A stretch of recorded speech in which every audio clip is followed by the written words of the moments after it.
Olá pessoal, tudo bem com vocês? Sejam bem-vindos a mais uma videoaula do meu canal. Hoje nós vamos estudar os estados físicos ou estados de agregação da matéria. Então vamos que vamos! O estado físico de um determinado material depende da forma de organização, da atração e da distância entre as partículas que formam esse material, ou seja, o estado de agregação dessas partículas.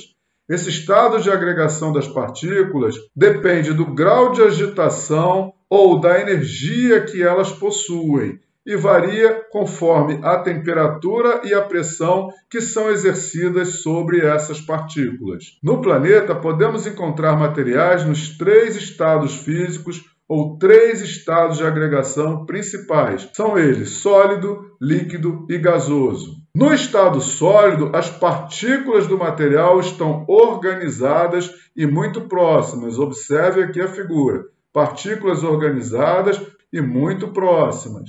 Essa organização e proximidade das partículas se deve a forças de atração que existem entre elas. Isso faz com que o material no estado sólido tenha forma e volume constantes. Por exemplo, o formato ou espaço ocupado por uma aliança de ouro não muda se você colocar essa aliança dentro de um copo ou dentro de um balde. Um detalhe importante, as partículas de um material no estado sólido não estão paradas, elas possuem vibração. E só para lembrar, a maioria dos tipos de matéria que nós conhecemos é formada por moléculas. Então essas partículas são moléculas. Aqui está uma representação de moléculas de um material no estado sólido. Porém, há muitos materiais que não são formados por moléculas. Mas, como eu já citei, eu só vou detalhar isso melhor quando a gente estudar ligações químicas. Aqui eu coloquei dois exemplos de materiais no estado sólido. O gelo comum é água sólida e o gelo seco é dióxido de carbono no estado sólido. No estado líquido, as partículas do material estão um pouco mais afastadas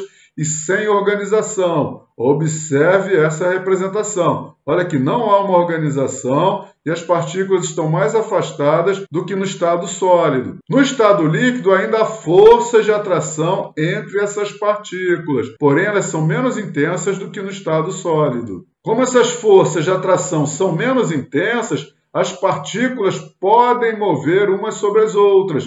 Logo, um líquido pode escorrer e modificar a sua forma. Por exemplo, se eu colocar 1 litro de água líquida dentro de uma garrafa e transferir essa água para um balde, o volume desse material continua o mesmo, ou seja, 1 litro. Porém, o formato do líquido vai depender do recipiente onde ele é acondicionado. Portanto, um material no estado líquido possui forma variável, mas o seu volume é constante, ou seja, o espaço que esse material ocupa é sempre o mesmo, independente do recipiente onde ele é colocado. Aqui estão alguns exemplos de materiais no estado líquido: água, gasolina, vinagre, que é utilizado como tempero de alimentos, álcool etílico, também conhecido como etanol, é o álcool utilizado como combustível de automóveis. Quando o material está no estado gasoso, suas partículas estão afastadas, desorganizadas e se movimentam livremente. Observe na imagem.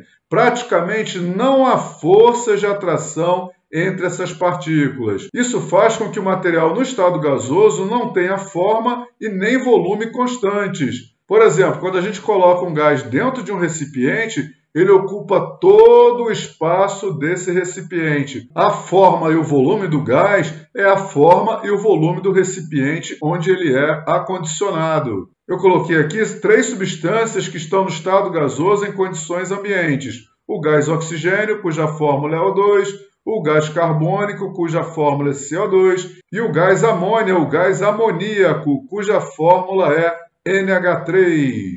Beleza? Show de bola! Bem tranquila essa matéria, não é? Já estou indo! Se você gostou desse vídeo, não esqueça de deixar aquele seu like bem bonitinho. E se você ainda não é inscrito no meu canal, vai lá, se inscreva já! Muito obrigado por sua atenção. Tchau, tchau. Fui!